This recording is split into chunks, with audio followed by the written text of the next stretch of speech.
Hey, my mates. Hope you had a good weekend. Enjoyed the Masters.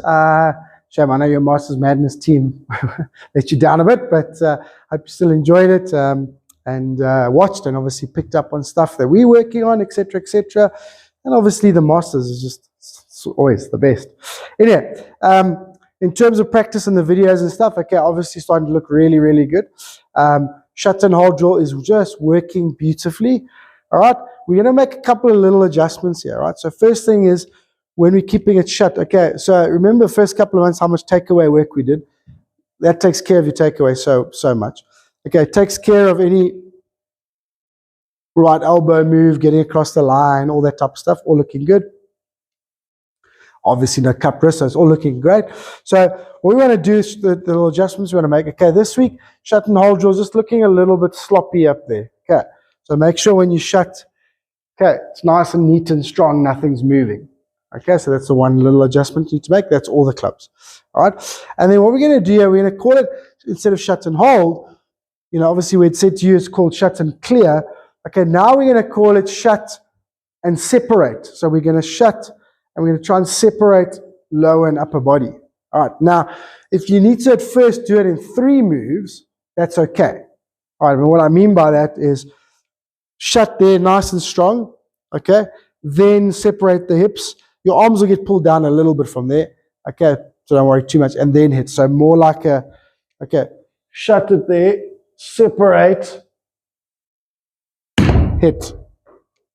Okay, you can do it like that if you want to.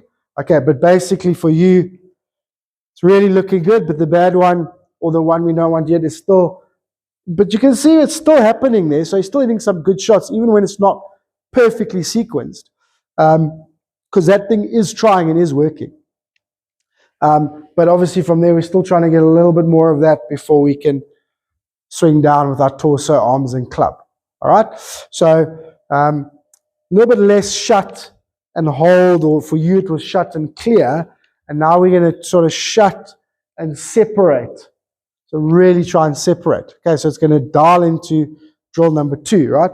So you can do it in 3 parts like that, or you can just literally try and shut, separate. Okay, you can do it like that as well. That's also fine. All right, and then second drill, I did touch on it last week, but I don't know if you tried it. You didn't mention anything, and it wasn't in any of the videos. Okay, but we want to do that opposite direction drill. Okay, so it's a modified release point drill. Okay, so we start over here, start with the short swings, swing back.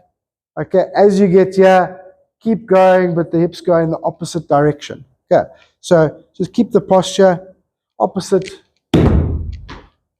direction. Okay, and this one, if the hips don't fully clear, that's okay. We're just learning that the hips can start going while the shoulders, arms, and club are going in that direction. So not stop and then clear, literally while they're going in the opposite direction. Okay, John Rahm style. All right. So do some of that opposite direction drill. Do a few short ones, then go longer. So now we can, those ones are here. Now you want to go here. Okay, which means you've got to start the weight shift and the hip clearing somewhere over here. So start out in front of you, somewhere here, start clearing, but keep trying to finish the backswing, right? So it's there. Okay, and really get the opposite direction. And you can see I'm doing those really gently. Okay, just start off gently and send me some videos and let's see what the body can do. You know, you mentioned your physio, but you say that, and obviously something to explore, but in your rehearsal, you like over here. So you're physically capable of doing it. You know what I mean? It might be difficult, but you're physically capable of doing it. Yeah, you just got to learn how to do it in motion, how to do it with a golf club in your hand. Okay, and then it'll just kind of click over like that. So so keep going. So opposite direction draw, and then shut and hold with the 2 slight changes. Knee to here, no waving around. Knee to here.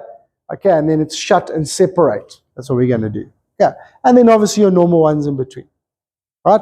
So just on that note and on those normal ones, even on shuts and hold, we can still sometimes see a little too active here. Okay, and basically what happens there is it's a combination of 2 things. Now, obviously if you go like this, okay, you can see how wide that is. My arms are away from me, the club head is over there. Very nice wide circle. So at the bottom of that circle, it's a long way away from me, right? Wider, right? So when you pull, you're much narrower, okay? So now if I don't do something, because my circle's narrow, it's also too high when it gets to impact. And that's where that little dip comes in of the right shoulder and the right knee, and that one drive where you lose your balance.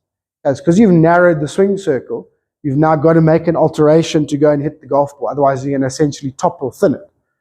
Okay, so that's why the one there that you'd fat I really liked, because it was closer to what we were after. Okay, it was still wider. The legs worked much earlier at the top of the swing, and it was a little bit wider. All right, so I said a combination of two things. So the second part of that is, yes, keeping that width, not getting in here, keeping that width. But as you're clearing, okay, if you're timing it right and moving in 3 dimensions, you're also going to move a little bit more forward. Okay, so obviously you're going to bottom out at or even ahead of the golf ball. Okay, so when you do it correctly, okay, we're clearing as well, yes, but we're also moving forward. So when I get to the ball, I'm now over here. Okay, obviously if you pull and dip, okay, now you can see my low point is a little behind the golf ball. Okay, just explaining it, those are just byproducts. It might click into something you feel, where you go, oh, okay, cool, I felt that. That's because of that. What's the real feeling I want? The feeling I want is stronger, wider, obviously that separation. Okay, but also moving forward, which you do. Okay, you weren't doing it as well when I was there, and then we touched on it. Okay, and you do now tend to get that right side all the way through. So possibly it just needs to happen a little bit earlier. I'm just explaining what happens. Okay, you need to focus on shut and hold, okay, and the sequencing the opposite direction. Okay, so really looking good. Keep doing your drills. I'm really happy with where we're at. Okay. Oh, sorry, just a quick one there. Just remember, I explained this as well last week, because sometimes you pull and get narrow in it, and inside the face will be open. So you kind of taught yourself with the driver just to slightly over-release it.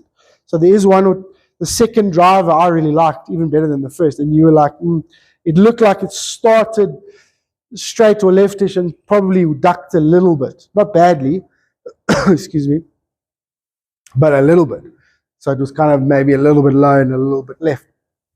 In play, not destructive, but that's what it looked like. And you were like, okay, that was a really, really good swing. Okay, but you just released the driver a little bit too much. Okay, so don't worry about it. I'm on top of that. I can see it happening. Okay, the fix obviously is now not to swing in here, because then you could hit it anywhere. Okay, the fix is to release it later. So keep working on that separation, that width, that club face. Okay, and if it's going left, okay, if we have to, we shouldn't have to, but if we have to, okay, we'll just fiddle with the release for a couple of weeks and it'll sort itself out. We obviously can't do it if things are wrong here.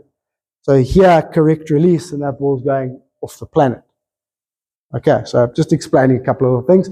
Our technical things, we focus on exactly what we're focusing on, right? And then into the putting. Okay, so definitely looking better, isn't it? The strike, unbelievable. Unbelievable striking. All right.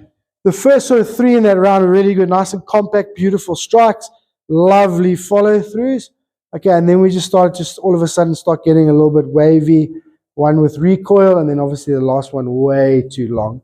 Okay, so you must have decelled on that one, hence why you then missed it right. Okay, so just make sure it stays constant, but we striking as usual, or as you've been working on.